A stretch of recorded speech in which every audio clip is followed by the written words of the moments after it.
mutaciones que sean heredadas. No es muy común que sean por mutaciones espontáneas, que principalmente van a generar una alteración en el catabolismo o en el almacenamiento de nutrientes o metabolitos.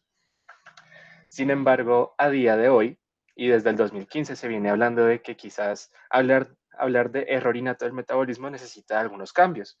Pues principalmente se dejó de lado la palabra error, más que nada por la connotación negativa que este tiene. Y además tampoco se habla de enfermedades, por lo que hay alteraciones metabólicas que no tienen consecuencias clínicas aparentes o que todavía no están muy bien estudiadas. Entonces, a raíz de eso, en el 2015, en un artículo publicado por Morava, nos dicen que se definiría mejor como una alteración primaria de un camino metabólico de origen genético con características clínicas y fisiopatológicas específicas. Para hablar de la etiología, me gustaría que recordáramos un poco el dogma central de la biología molecular, en donde tenemos que el ADN se replica y que del ADN al ARN hay un proceso de transcripción y del ARN a la proteína tenemos un proceso de traducción. Teniendo este dogma en cuenta, tenemos que este proceso es unidireccional y que por ende pues una afectación en uno de estos pasos pues va a afectar a los siguientes. Teniendo esto en cuenta, tenemos que hay una afectación en un gen. Por ende, se dice que estas alteraciones metabólicas son monogénicas, por lo que solamente hay una alteración en un gen, llámese por un proceso de lesión, llámese por un proceso de Minces, nonsense, que son mutaciones que se pueden presentar en estas alteraciones metabólicas y que van a generar una variante patogénica de un gen, lo cual, pues como mencionaba anteriormente, pues va a generar una alteración en codificación de proteínas y al salir perdón, y al salir esta modificación en la codificación de proteínas va a haber una alteración en una ruta metabólica específica. Ahora bien, hablemos un poco de los modelos de herencia. Resulta que nosotros en nuestro genoma, por cada gen que nosotros tenemos, vamos a tener una copia de ese gen. Es decir, tenemos dos copias de un mismo gen. Teniendo eso en cuenta, pues les presento uno de los modelos de herencia que se presentan con mayor prevalencia en las alteraciones metabólicas, por no decir que en un 95% de los casos, y es el modelo de herencia autosómico recesivo. ¿Y este modelo qué nos dice? Este modelo nos dice que para que se presente una alteración metabólica se necesita que el individuo herede dos copias mutadas de un mismo gen. Entonces miremos la imagen a la izquierda en donde vemos un padre y una madre que son portadores de este gen mutado. ¿Por qué son portadores? Pues como les mencionaba anteriormente, para que se presente la enfermedad tienen que estar los dos copias de los genes mutados. Sin embargo, en el caso en el que se presente que solamente una copia de los dos estén mutados, en ese caso no presentaría la enfermedad, pero sí sería portador, o sea, puede heredar la enfermedad.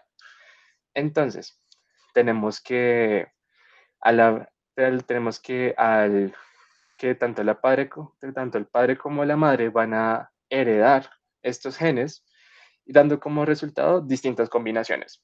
Puede ser que, puede ser que al momento del embarazo y al momento de dar a luz, el hijo fruto de ese embarazo tenga los dos genes normales, como puede que tenga una de las copias normales y otra mutada, o como puede que tenga las dos copias mutadas.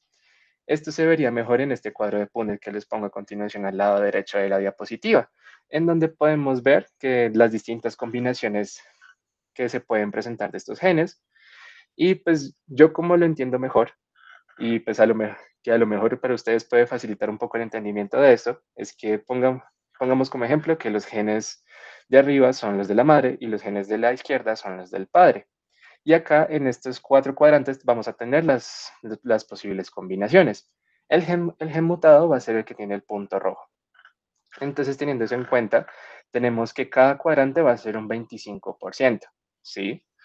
¿Eso qué quiere decir? Entonces, si por cada embarazo tenemos que hay un 25% de probabilidad de que ambos genes estén normales, lo cual quiere decir que el hijo fruto de ese embarazo no va a presentar la enfermedad, pero tampoco va a ser portador. Luego tenemos este caso en el que se hereda un gen normal y un gen mutado, como les decía anteriormente. Entonces, bajo este orden de ideas, tenemos que 25 y 25 da una probabilidad del 50% de que el hijo fruto de ese embarazo sea portador de la enfermedad. Y luego tenemos el otro 25% restante, en donde tenemos que se van a heredar las dos copias mutadas del gen y por ende el hijo fruto de ese embarazo va a presentar la alteración metabólica.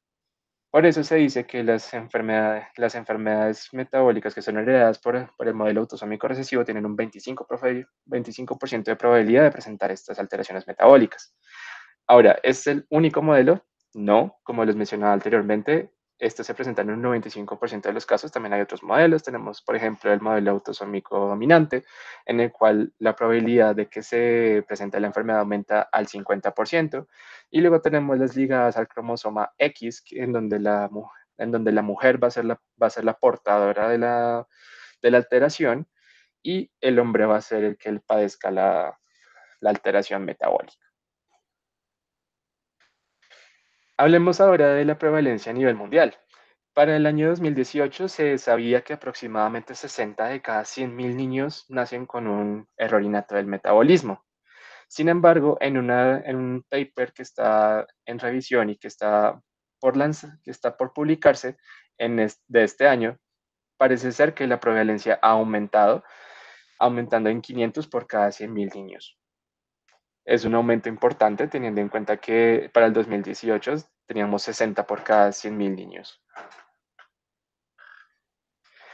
¿Y cómo es el panorama actual? Actualmente tenemos que estos se clasifican por medio de la International Classification of Inherited Metabolic Disorders, que enlista cerca de 2.081 desórdenes en 24 categorías y en 124 grupos específicos, que si los ponemos en una gráfica se vería así.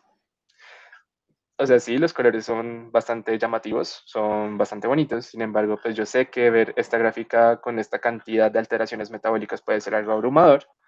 Entonces, por esta razón, Sadurey en el 2019 nos pone una clasificación un poco más sencilla para aprender de estas alteraciones metabólicas. Entre esta clasificación tenemos tres grupos específicos, que son las alteraciones de molécula pequeña, las alteraciones de moléculas complejas o de molécula grande, y las alteraciones del metabolismo energético. Que pues acá en esta imagen nos podemos ver un pequeño resumen de lo que consta cada uno de estos grupos. Sin embargo, pues ya los tocaré sucintamente en las próximas diapositivas. Entonces tenemos el grupo 1, que es el de desórdenes del metabolismo intermediario o de molécula pequeña. Estos van a ser un grupo que se va a caracterizar por una alteración en la red de reacciones bioquímicas que van a permitir el intercambio de nutrientes y de moléculas entre las células. Si bien si bien no es la única consecuencia que puede haber, tenemos que la intoxicación es la más prevalente, dada por una acumulación aguda o progresiva de los metabolitos, dado que, como mencionaba anteriormente, va a haber una alteración en el intercambio de nutrientes y de moléculas entre las células. Entre los ejemplos que tenemos de estas alteraciones, tenemos el catabolismo de los aminoácidos, alteraciones en el catabolismo de los aminoácidos, como por ejemplo la enfermedad con orina con jarabe de Arce, las aciduриas orgánicas, los defectos del ciclo de la urea, los defectos en los monosacáridos y las porfirias. Seguidamente tenemos el grupo 2, que es el de desórdenes del metabolismo energético, que van a presentar los síntomas debido a la deficiencia en la producción de energía o del uso de la energía en distintos tejidos. Y tenemos que estos se van a presentar principalmente como alteraciones de la cadena respiratoria y de rutas energéticas. Entonces vamos a tener alteraciones mitocondriales, alteraciones en el metabolismo del glucógeno y alteraciones en la ruta de la beta oxidación. Y seguidamente tenemos el grupo 3, que es el grupo de las alteraciones de molécula compleja o de molécula grande, y este va a encasillar todos aquellos defectos que van a causar disturbios a nivel de síntesis, el procesamiento, el control y el catabolismo de moléculas complejas en los organelos. Si los síntomas que presentan los pacientes con estas alteraciones son permanentes y son progresivos, y son independientes de eventos y no están necesariamente relacionados a la alimentación. Sin embargo, el hecho de que no estén relacionados necesariamente a la alimentación no quiere decir que no haya alteraciones que requieran de terapia nutricional. Teniendo esto en cuenta, pues tenemos algunos ejemplos como las alteraciones de depósito liposomal o las alteraciones por peroxisomas o las alteraciones de glicosilación. Ahora entremos en materia. Hablemos de la enfermedad de la orina con olor a jarabe de arce. Entonces, como contexto histórico, les cuento que esta alteración fue reportada por primera vez en 1954 por el doctor John Hans Menkes, que se reportó y se realizó por medio de un estudio con una duración de 9 años. En este estudio, el doctor Menkes evaluó a 4 hermanos que presentaban la alteración metabólica, que al nacer presentaban un peso adecuado para la edad. Sin embargo, sin embargo, entre los 3 y los 6 días, empezaron a presentar síntomas neurológicos, tales como convulsiones, rigidez y succión pobre. El problema es que pues, al final del estudio ninguno de los hermanos sobrevivió, desafortunadamente, pero ahí fue cuando se pudo distinguir que uno de los signos más característicos de esta alteración es el olor en orina similar a jarabe de arce o similar a caramelo quemado. Seguidamente tenemos que en 1959 el doctor Joseph Dancis determina la presencia de aminoácidos ramificados elevados en sangre y además determina que hay presencia de cetoácidos en orina.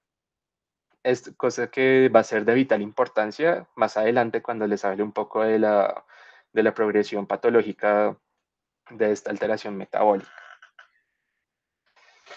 Entonces, habiendo hablado un poco del contexto histórico, hablemos un poco de los aminoácidos ramificados.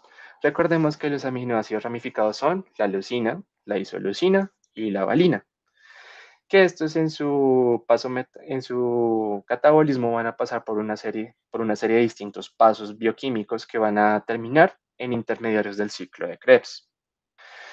Entonces, yendo un paso a paso con este metabolismo, tenemos que la leucina, la isoleucina y la valina van a pasar por un proceso de transaminación, que esta se va a venir dada por la transaminasa de aminoácidos de cadena ramificada o, como pueden ver en el primer recuadro, la BCAT. Entonces, esta enzima lo que va a hacer es que va a retirar el grupo amino de estos aminoácidos y lo va a pasar a un alfa-cetoácido. Lo que va a pasar es que cuando se retira el grupo amino de estos aminoácidos, este aminoácido va a pasar a ser un alfa-cetoácido, que lo podemos ver a continuación acá abajo, que está como el alfa-cetoisocaproico, el alfa-ceto-beta-metilvalérico y el alfa-cetoisoval y el alfa-cetoisovalérico, que pues los ven representados aquí como KIC, KMB o KIV. A continuación, lo que va a pasar es que ellos van a pasar por un proceso de descarboxilación oxidativa, que va a venir dada por la deshidrogenasa de alfa-cetoácidos de cadena ramificada, que lo que va a hacer es que va a retirar este grupo carboxilo y en cambio va a agregar una coenzima A, dando como resultado la isovaleril-CoA, el 2-metilbutiril-CoA y el isobutiril-CoA. De aquí en adelante, ya el paso del catabolismo de estos metabolitos va a ser independiente, no van a compartir enzimas. Entonces, cada uno va a seguir por su ruta independiente, pero lo importante y lo que quiero que se entienda de esta parte es que estos van a terminar en intermediarios que son del ciclo de Krebs y que dependiendo de donde termine su catabolismo, van a ser clasificados como glucogénicos o cetogénicos. Entonces se dice que la leucina es cetogénico porque va a producir precursores de los cuerpos cetónicos, como puede ser el cetoacetato y el acetil-CoA. Que la isoleucina es glucogénico, pero además es cetogénico. ¿Por qué? Porque es cetogénico porque produce acetil-CoA y glucogénico porque produce succinil-CoA, que va a ir al ciclo de Krebs y que van a ser importantes para hacer el proceso de glucogénesis, y que la valina va a ser glucogénica debido a que, al igual que la isoleucina, va a terminar en succinil-CoA, que como mencionaba anteriormente va a ser importante para hacer gluconeogénesis. Sin embargo, ¿qué es lo que pasa cuando tenemos la enfermedad con olor a jarabe de arce? Resulta que tenemos una alteración en la deshidrogenasa de alfa-cetoácidos de cadena ramificada, es decir, en el segundo paso del catabolismo de estos aminoácidos. ¿Eso qué va a implicar?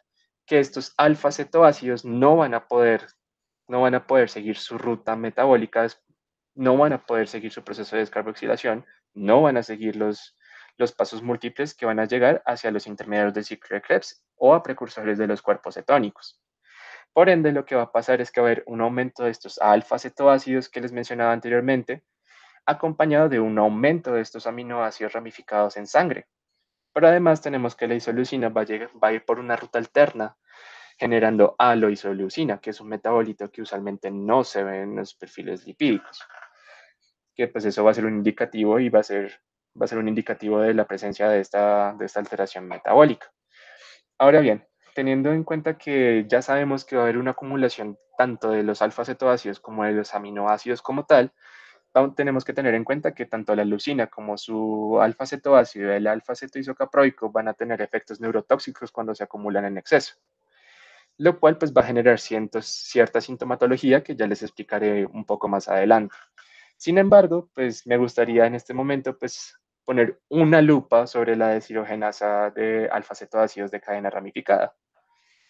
Y es que hay que entender que este es un complejo multienzimático que está conformado por tres subunidades, una subunidad E1, una subunidad E2 y una subunidad E3.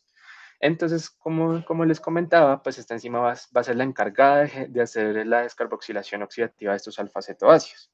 Entonces, la subunidad E1 va a ser la encargada de retirar el grupo carboxilo de estos alfa-cetoácidos, mientras que la subunidad E2 va a ser la encargada de unir la coenzima hacia este precursor con la reducción del lipoato, lo cual pues, nos va a dar dihidrolipoato, mientras que la subunidad 3 va a ser la encargada de reoxidar nuevamente ese dihidrolipoato a lipoato para ser utilizada nuevamente y poder catalizar esta reacción nuevamente. Entonces tenemos, como ya les explicaba, las distintas subunidades y como les muestro en la tabla tenemos el nombre del gen que codifica para estas subunidades, así como su ubicación y su código de OMI, que pues pueden buscar para mayor información sobre estas subunidades, pueden buscar en la base de datos OMIM y les aparecerá información con estos códigos y les aparecerá información sobre estas subunidades. Sin embargo, lo que quiero que se lleven también de esta diapositiva es que dependiendo de qué subunidad sea afectada, vamos a tener distintas formas de la enfermedad y que van a condicionar la severidad de la enfermedad también, que se les mostraré a continuación. Entonces, actualmente conocemos cinco formas de esta alteración metabólica, que tenemos la forma clásica, la forma intermedia, la forma intermitente, la forma tiaminosensible y la forma E3 deficiente, siendo la más común representada por el punto verde, la forma clásica, en donde tenemos una actividad enzimática menor al 2%, y la forma más rara, la forma E3 deficiente, con una actividad enzimática que puede variar entre el 0 y el 20%. Como les mencionaba anteriormente, la forma que se presente va a depender de las subunidades que se vean afectadas. Entonces, usualmente de las primeras tres formas que les presenté anteriormente, se puede presentar con una afectación en la subunidad E1 o en la subunidad E2, ya sea en una mutación por una mutación en uno de estos tres genes que se ven aquí en esta tabla y que estoy señalando, que espero que estén viendo que estoy señalando. Mientras que la forma tiaminosensible se va a presentar solamente por una mutación en el gen que codifica para la subunidad de 2. Y como su nombre lo indica, es una forma que es responsiva a la suplementación de tiamina. Se ha visto que estos pacientes con suplementación de tiamina pueden mejorar su pronóstico. Y la forma E3 deficiente, que su nombre mismo indica que solamente se da en casos de que haya una alteración en la subunidad E3. Y que como pueden ver por la actividad enzimática de cada una de las formas, pues esto es lo que va a darnos la severidad de la enfermedad. Entonces, para que lo tengamos en cuenta. Entonces, ¿qué signos y síntomas comunes se pueden encontrar en esta alteración metabólica? Como les comentaba, nuestros sujetos de la noche van a ser la leucina y el alfa-cetoisocaproico, ya que estos al acumularse van a tener efectos neurotóxicos. Y en general, la gran mayoría de los signos y síntomas que podemos ver en estos pacientes se pueden englobar en la encefalopatía. Entonces, teniendo esto en cuenta, pues tenemos signos y síntomas como el olor dulzón en orina y cerumen, que pues esto fue ya, como les decía anteriormente, reportado por el doctor Menkes. Tenemos succión débil, tenemos rechazo a la alimentación y vómitos, tenemos letargia y cambios comportamentales, tenemos hipotonía, que es la baja tonicidad muscular, movimientos de boxeo o pedaleo anormales, tenemos tremulaciones, que son temblores anormales, o pistotonos, que son posturas anormales, por ejemplo, arqueamientos anormales en la espalda, tenemos convulsiones, acidosis metabólica, que pues al fin de cuentas estas son alteraciones que nos pueden derivar a un coma e incluso a la muerte. Entonces, ¿por qué tenemos todos estos cambios a nivel cerebral? Y es que resulta que nosotros en la barrera hematocefálica tenemos un transportador que transporta aminoácidos neutros.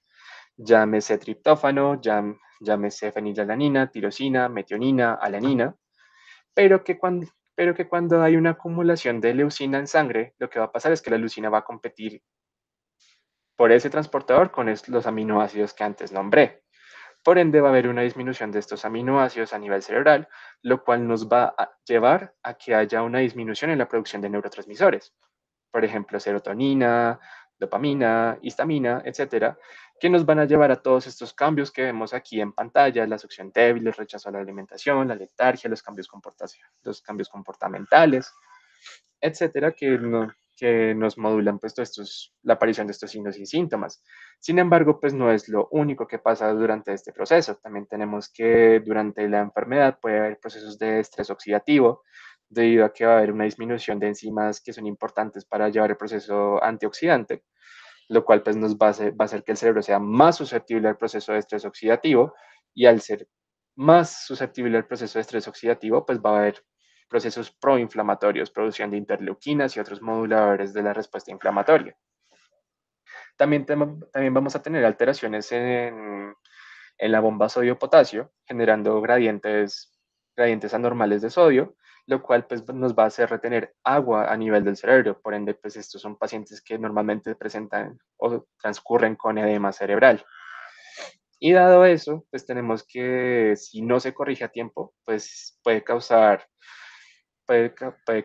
consecuencias bastante graves a nivel cerebral.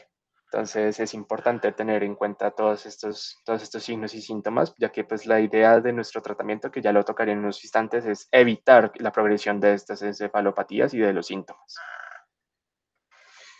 Entonces, como les mencionaba, y hablando del tratamiento, aquí les traje dos tablas, uno del GMDI, del Nutrition Management Guidelines for MASUD, y aparte también uno de Marta Colombo en su libro de errores innatos del metabolismo del niño. Cabe aclarar que los rangos de proteína y de estos aminoácidos y de energía van a variar dependiendo del autor, van a variar dependiendo del contexto, incluso pueden variar dependiendo del país. Sin embargo, pues esto sí está como muy a consideración de nosotros como nutricionistas. Sin embargo, pues aquí traje que hay material de donde podemos trabajar y de donde podemos guiarnos para guiar y tener un tratamiento efectivo. Sin embargo, en lo que sí concuerdan todos es que ahí va a haber un aumento de los requerimientos de energía. Y es que dependiendo del tratamiento médico vamos a tener que hay un aumento de los requerimientos de energía, usualmente en una fase de crisis, que es cuando el paciente se encuentra en un proceso hipercatabólico, usualmente después de una infección o generalmente también después de un proceso de ayuno, vamos a tener que haber un aumento de hasta 120% en la energía que se le tiene que aportar al paciente. Sin embargo, también hay escenarios en los que tenemos que, debido a las concentraciones excesivas de estos aminoácidos en sangre, estos pacientes van a pasar por un proceso de diálisis. Entonces, en esos casos, la cantidad de energía se aumenta en un 150%. Esto es importante ya que una de las cosas que nosotros tenemos que hacer durante estas fases agudas es que vamos a utilizar una herramienta que va a ser importante para nosotros, que son las fórmulas libres de aminoácidos ramificados. Teniendo esto en cuenta, pues la idea con la fórmula libre de aminoácidos ramificados es que nosotros cubramos los requerimientos de proteína. Sin embargo, nosotros al cubrir los requerimientos de proteína, muy posiblemente no alcancemos a llegar a los requerimientos de energía. Por ende, es muy probable que tengamos que utilizar métodos de fortificación, entonces maltodextrinas y aceites.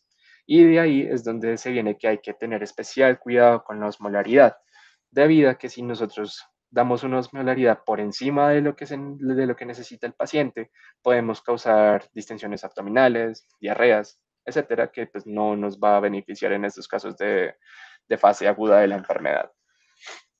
Y como mencionaba, pues tenemos que la osmolaridad para infantes tiene que estar menor a 450 miliosmoles por litro y ya para mayores menor a 750 miliosmoles por litro.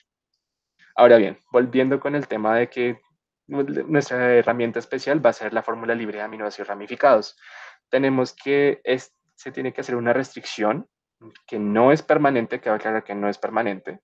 Usualmente la literatura nos habla de 24 horas e ir evaluando cómo se encuentra nuestro paciente con los niveles de aminoácidos ramificados en sangre y de alfa-cetoácidos, que su fin es que nos ayude a reducir, pues, con valga la redundancia, estos metabolitos en sangre.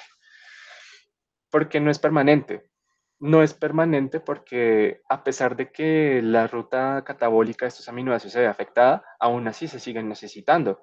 Estos pacientes, a pesar de que tienen esta alteración, pueden tener signos de deficiencia de estos aminoácidos. Entonces tenemos que, por ejemplo, en un paciente que está con una deficiencia de isoleucina, puede presentar pústulas en la piel o incluso puede llegar a presentar retraso en el crecimiento, lo cual nos quiere decir que a pesar de que haya esta alteración metabólica, el paciente aún sigue necesitando de estos aminoácidos, pero que en esta fase aguda de la enfermedad, pues no va a ser la prioridad, no va a ser la prioridad suplementarlos, sino disminuir los niveles en sangre y ya cuando estén disminuidos, pensar en una suplementación de estos aminoácidos. Ahora bien, ya en pacientes un poco más grandes, pues tenemos que tener cuidado con la alimentación. Aquí les traje un contenido de leucina en algunos alimentos, sacado del libro Entendiendo las metabolopatías por Miñana, en donde tenemos que las frutas aportan 400 miligramos por gramo de proteína, las verduras 50 miligramos, los panes y las pastas 70 miligramos, carnes y pescados 80 miligramos y lácteos 100 miligramos. Teniendo esto en cuenta y que en la fase aguda nosotros tenemos que hacer una restricción de estos aminoácidos, ya nos podemos dar cuenta de qué grupos son los que más nos aportan y qué tipo de deficiencias pueden presentar estos pacientes durante estas fases agudas. Como pueden denotar, ahí se va a ver una reducción de la proteína de alto valor biológico, por ende, pues hay bastante probabilidad de que tengamos deficiencias de ácidos grasos esenciales, de calcio, de hierro, de zinc, de vitamina B12, etcétera, que se pueden presentar al nosotros suspender de manera temporal estos alimentos. Ya para aterrizando un poco este conocimiento que les he estado dando, que yo sé que ha sido bastante información, pues les traje un caso clínico para que ahondáramos un poco más en esta enfermedad. Entonces, les presento un caso clínico en donde tenemos una paciente femenina de 8 días de edad con un peso actual de 3,5 kilogramos, la cual se encuentra adecuado para la edad, y empezó con sintomatología después de un baño. Presentó letargia, llanto ronco y dificultad para succionar. Además de que al tercer día presentó poca respuesta y congestión nasal. Al examen físico tenemos que hay falta de aliento, tenemos 48 respiraciones por minuto, es decir, tenemos una taquipnea, hay poca respuesta a estímulos, hay pústulas en cara y cuello, llanto ronco y congestión nasal. Seguidamente y teniendo en cuenta los síntomas en el hospital, se le manda a tomar una tomografía computarizada, se solicitan exámenes de glicemia, de gases arteriales, un cuadro hemático con línea blanca, función hepática, simografía cardíaca y se le prescribe una fórmula hipoalergénica, 1 onza cada 3 horas. Al ver la tomografía computarizada, vemos que en esta imagen tenemos varias secciones del cerebro. Entonces aquí les presento en la imagen A, B y C. En la A tenemos la cápsula interna, en la B tenemos el cerebro medio y en la C tenemos el tracto córtico-espinal, en donde las flechas nos van a mostrar dónde se presenta el edema. ¿Sí? O sea, estas zonas brillantes que ven en estas imágenes, eso no es normal. O sea, esto es indicador de que hay un edema a nivel cerebral y pues que es un hallazgo, como les decía, bastante común en esta alteración metabólica. Al análisis bioquímico tenemos que la glucosa periférica se encuentra por debajo, o sea, está hipoglucémico, que en los gases arteriales se encuentra que hay acidemia, hay hiperoxemia, hay hipocapnia y hay hipocarbonatemia. Pero que nosotros al mirar el ácido láctico curiosamente está en valores normales. Eso ya es un indicativo de que hay un posible error innato del metabolismo, porque usualmente lo normal es que una acidemia metabólica se presente por acumulación de ácido láctico. Sin embargo, este al no ser el caso, pues parece ser que hay algo más de fondo que nos da de notar de que hay alguna alteración metabólica ahí. Y resulta que aún a pesar del tratamiento y aún a pesar de que se le realizaron estas pruebas, la paciente empeoró. Al dar la fórmula hipoalergénica, ella empeoró, los síntomas empeoraron y ella empezó a tener poca respuesta, aún más poca respuesta. Entonces resulta que le hicieron un perfil aminoácido en donde se encuentra que la leucina, la valina y la isoleucina se encuentran elevadas por encima del valor de referencia. Como se pueden dar cuenta en estas alteraciones metabólicas, es muy común que que los resultados estén muy por encima de los valores de referencia. Como pueden ver aquí, la leucina está en 1841, cuando los valores de referencia son de 59 a 213. O, por ejemplo, la valina, que tenemos que aquí están en 512 y su valor de referencia es de 94 a 382. O, por ejemplo, la isoleucina, que tenemos 768, pero su valor de referencia es de 23 a 149 micromoles por litro.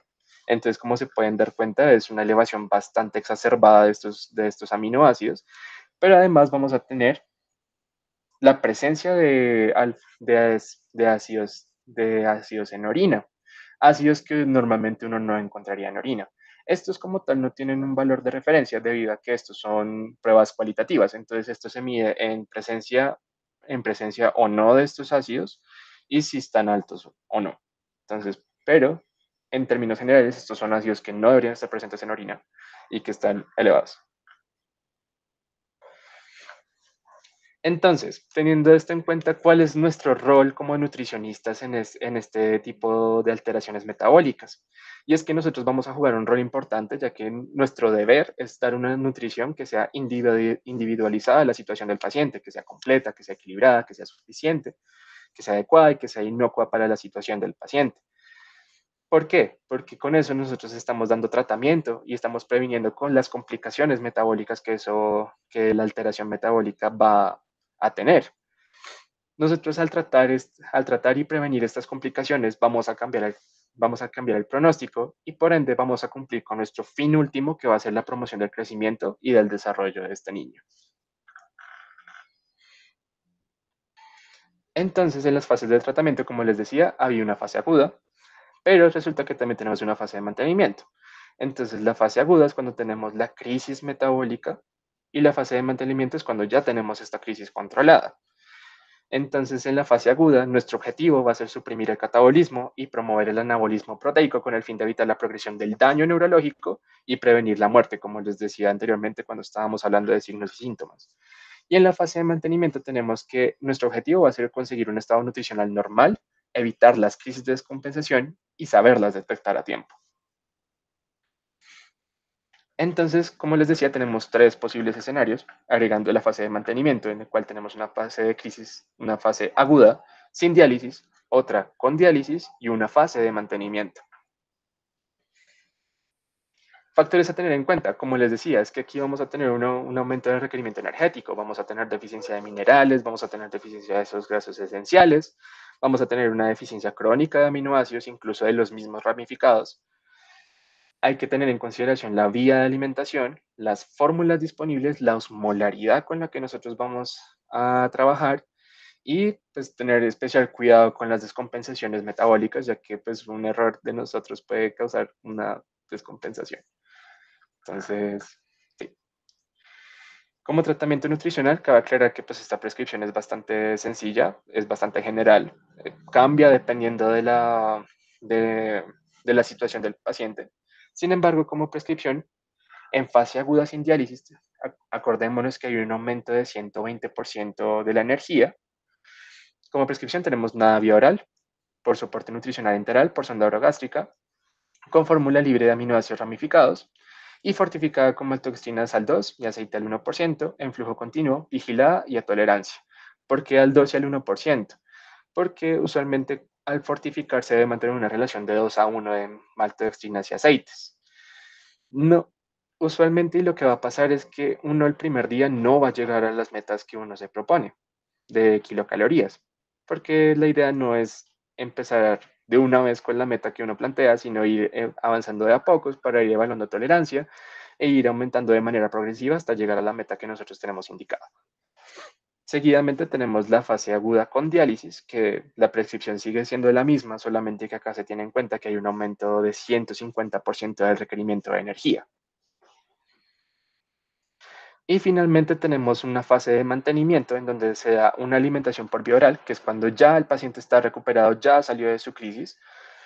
Aún así, esta fase de mantenimiento se puede dar a nivel hospitalario o puede darse a nivel ambulatorio, no discrimina sitios, en donde tenemos una alimentación por vía oral, lactancia materna mixta, con fórmula libre de aminoácidos ramificados, que va a cumplir el 80% del requerimiento, y leche materna al 20% de requerimiento, asistida y a tolerancia.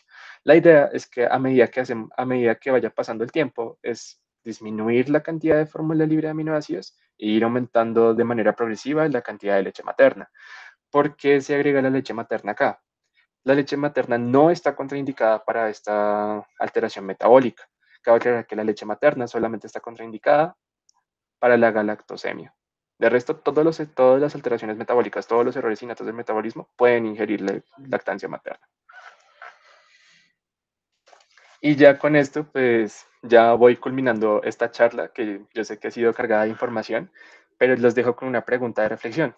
¿Ustedes se atreven a cambiar el pronóstico? Y los dejo con, quedo pendiente a dudas, inquietudes.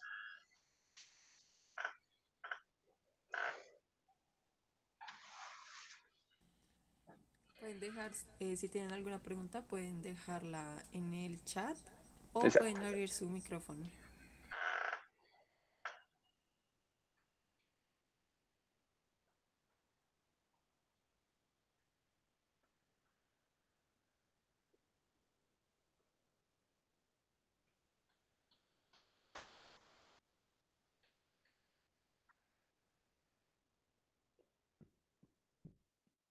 Bueno, pues de lo que vemos aquí no tenemos más preguntas. Eh, no sé si alguien quiera dar algún comentario, decir una opinión. Por mi parte, siento que es un tema demasiado extenso que en muchas universidades ni siquiera lo tocamos. Lo hablo por experiencia personal. Nosotros, por lo menos en la carrera, creo que la primera vez que la escuché fue gracias a Sandy cuando hablé precisamente con colegas que son de la Universidad Javeriana. De otra manera, creo que no lo habría conocido. Así que puede ser que la falta de preguntas venga porque quedamos todos, estamos procesando la información e intentando comprender un tema que es muy nuevo para todos nosotros. Entonces, muchísimas gracias, Farid. No sé si alguien más tenga algún comentario adicional.